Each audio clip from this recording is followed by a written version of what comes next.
ঝিনাইদহের হরিণাকুণ্ড উপজেলার হিজলি গ্রাম একসময় স্মার্ট গ্রাম হিসাবে খ্যাতি অর্জন করেছিল। তখন গ্রামের প্রতিটি পরিবারেই প্রযুক্তি নির্ভর সেবার ছোঁয়া পৌঁছে দেওয়ার উদ্যোগ নেওয়া হয়। ই-সেবা, অনলাইন শিক্ষা, কৃষি পরামর্শ ও ডিজিটাল তথ্য কেন্দ্র এসব ছিল গ্রামের গর্বের প্রতীক। কিন্তু তখনও গ্রামে ছিল না কোনো পাকা বা পিচঢালা রাস্তা। কাঁচা পথে চলাচল ছিল কষ্টকর। বর্ষায় কাদায় ডুবে যেত পুরো গ্রাম। সময় বদলেছে, এখন হিজলি গ্রাম হয়েছে পিচঢালা রাস্তা, সহজ হয়েছে যোগাযোগ ব্যবস্থা, গ্রামটিতে এসেছে দৃশ্যমান উন্নয়ন। কিন্তু আশ্চর্যের বিষয়, আজ আর খুঁজে পাওয়া যাচ্ছে না স্মার্ট গ্রাম কার্যক্রমের কোনো অস্তিত্ব। যখন স্মার্ট শুরু হলো তখন আমাদের গ্রাম খুব রাস্তাঘাট অবহেলিত ছিল। এখন স্মার্টের কোনো কার্যকলাপ বুঝতেও পারছি না, আমরা স্থগিত রয়েছে, কিছু হয়েছে।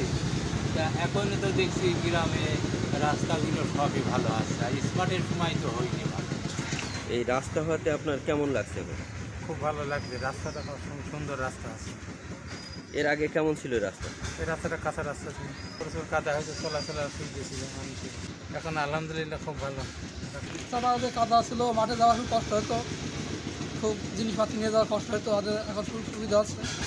এর আগে এই রাস্তা ছিল কাঁচা, এখন গাড়ি ঘোড়া চলতো না, খুব কষ্ট, মাথায় করে জিনিস বইয়ে নিয়ে যাওয়া খুবই তো সমস্যা। এখন সেইটা হবে না, এখন গাড়ি ঘোড়া চলবে, ভালো হবে। তবে আমরা অনেক খুশি।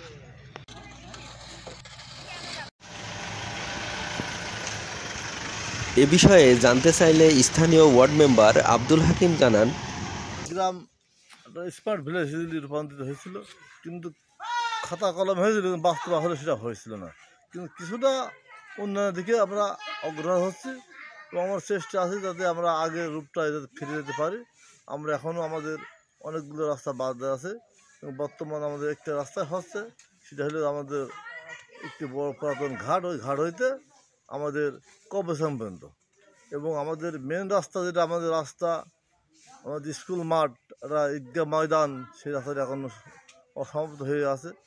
আমরা স্মার্ট হতে পারিনি, হওয়ার লক্ষ্যে আমরা চেষ্টা করছি যাতে আমরা ভবিষ্যৎ এই রাস্তাটা হয় এবং হওয়ার জন্য আমি যথাযথভাবে উচ্চ পর্যায়ে আমি আবেদন করেছি যাতে রাস্তাটা পূর্ণভাবে সম্পূর্ণভাবে স্মার্টভাবে রূপান্তরিত করা যায়, সেই লক্ষ্যে আমরা অগ্রসর হচ্ছি। আগে যে সময় স্মার্ট কার্যক্রম পরিচালিত হতো সেই সময় এই রাস্তাঘাটগুলো অনেকটাই দুর্বল ছিল। তো এখন সেই দুর্বলতায় আপনাদের কোনো ইফেক্ট পড়েছে কিনা সেই সময়?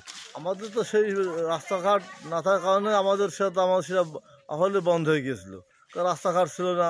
স্মার্ট বাইরে বহুত লোক আসছিল এই গ্রামে, দেখছে যে স্মার্ট গ্রাম নাম, অথচ আসলে স্মার্ট বলতে কোনো কিছু নাই।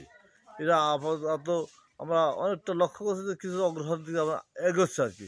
সেইভাবে আমরা চাচ্ছি যে আগামী 1-1.5 বছরের ভিতরে যদি গ্রামকে আমরা স্মার্ট শুধু বন্ধ হয়ে যায়, আমরা স্মার্ট দিকে রূপান্তরিত হবো। গ্রামে সবাই মিলে সম্মিলিতভাবে সবার চেষ্টা থাকবে। গোরস্থান রোড, গোরস্থানে যাতায়াত করা খুবই কষ্টকর ছিল। এই রাস্তাটা হওয়াতে গ্রামবাসীর খুবই উপকার হচ্ছে বলে আমরা মনে করছি। এই রাস্তা পেয়ে আপনি কেমন লাগছে আপনার? এখন আমার তো খুবই ভালো লাগবে এই রাস্তাটা পেয়ে। আগে এই রাস্তা কেমন ছিল? আগে এই রাস্তা ভাঙা ছিল, আমরা হাঁটাচলা খুব কষ্ট হতো।